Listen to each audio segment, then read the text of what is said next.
આજના આ ઊંડાણપૂર્વક વિશ્લેષણમાં સ્વાગત છે. મોટેભાગે જ્યારે આપણે વિકાસની વાત કરીએ છીએ ને ત્યારે મગજમાં મોટા બ્રિજ અને ચમકતા રસ્તાઓના ચિત્રો ઊભા થાય છે. હા બિલકુલ. અને આજનો આપણો હેતુ પણ એ જ છે. આપણે મોઘેરું મેહોણા ન્યૂઝના અહેવાલોમાંથી ઉત્તર ગુજરાત અને ખાસ કરીને મહેસાણાની કેટલીક મહત્વપૂર્ણ ઘટનાઓનું સચોટ વિશ્લેષણ કરવાનું છે. સાચી વાત છે.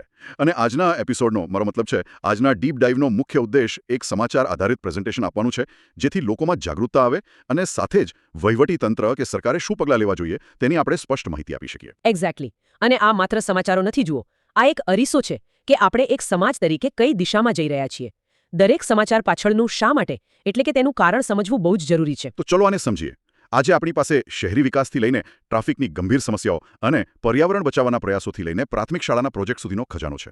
આપણે સ્ક્રીન પર અત્યારે એક નકશો બતાવી રહ્યા છીએ જે રામોશણા પ્રોજેક્ટનો છે. હા, મહેસાણામાં અંદાજે 4.5 કરોડ એટલે કે 3.94 કરોડ રૂપિયાના ખર્ચે રામોસણા વોળા પર આ પ્રોજેક્ટ આકાર લઈ રહ્યો છે. આનાથી રાધનપુર રોડ અને રામોસણા ગામ સીધા જોડાઈ જશે. ઓહ, એટલે આ પેલો આરસીસી બોક્સ કલવર્ટ વાળો પ્રોજેક્ટ છે ને? હા. જ્યાં 2.92 કિલોમીટર લાંબો નવો રોડ બનવાનો છે. હા બિલકુલ એ જ. અને આ માત્ર રોડ નથી. ખુલ્લી ગટરોને બોક્સ કલવર્ટથી ઢાંકી દેવાથી મચ્છરોની ગંદકી કાયમ માટે દૂર થશે.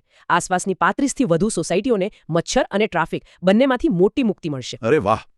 આપણે જે 3D મોડલ અત્યારે દર્શકોને બતાવી રહ્યા છીએ તેમાં આ મોઢેરા રોડથી રામોસણા સુધીનું બીજું એક 5.4 કિલોમીટરનો કમળપથ પણ દેખાય છે.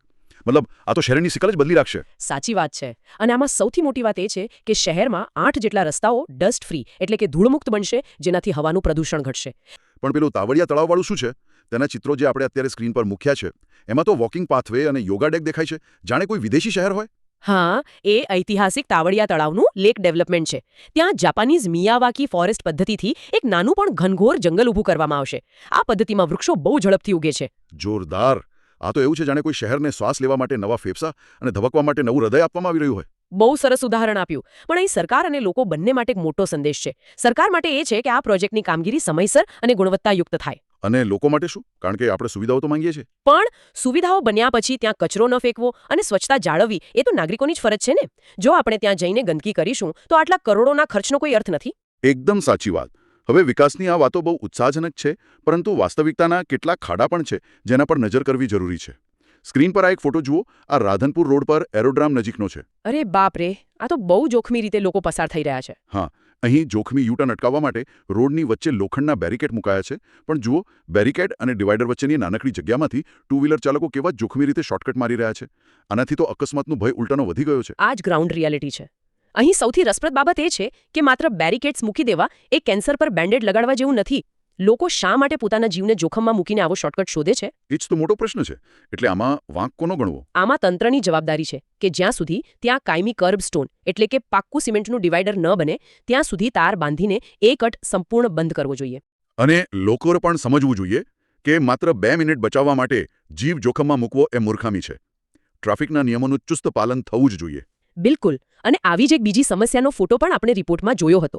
મહેસાણામાં વિકાસનગર પાટિયાથી પશાભાઈ પેટ્રોલ પંપ સુધી બ્રિજની કામગીરી ચાલે છે. હા, ત્યાં સર્વિસ રોડ પર ડાયવર્ઝન આપવામાં આવ્યું છે.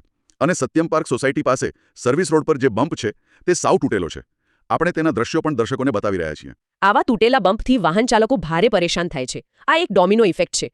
એક વાહન ધીમું પડે એટલે આખો ટ્રાફિક જામ થાય અને વાહનોને નુકસાન પણ થાય. એટલે જ સરકારને આપણું સીધું સૂચન છે કે આ તૂટેલા બમ્પનું સત્વરે સમારકામ થવું જોઈએ.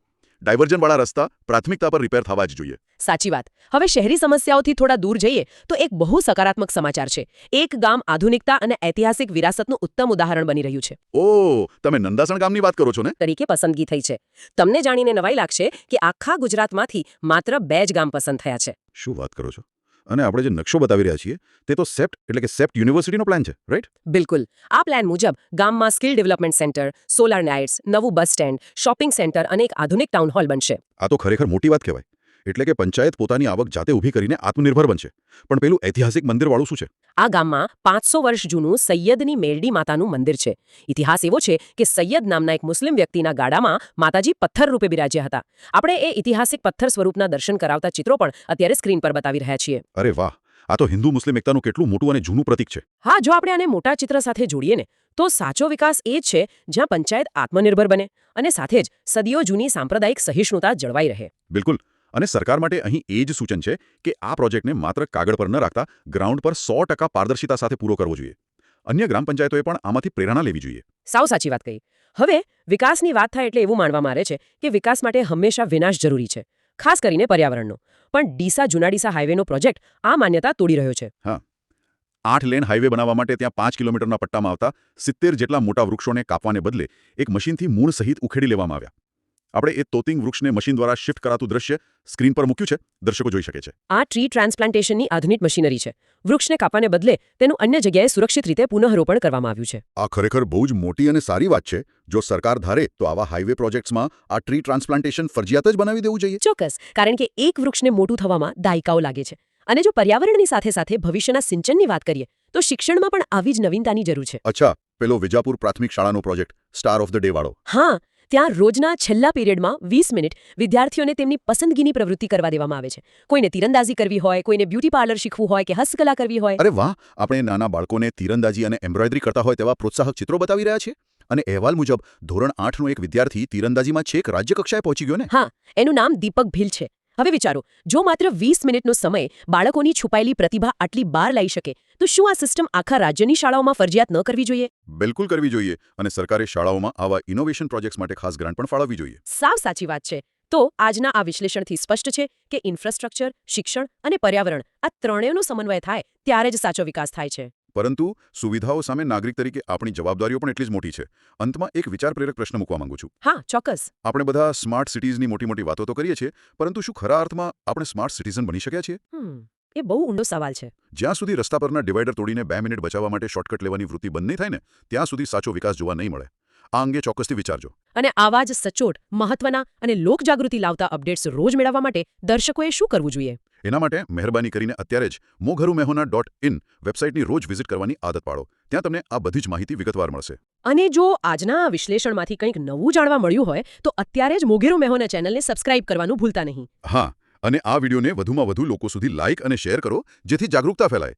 જો તમારા વિસ્તારની કોઈ સમસ્યા હોય કે સરકાર માટે કોઈ સૂચન હોય તો અમને નીચે કોમેન્ટ બોક્સમાં ચોક્કસ જણાવો.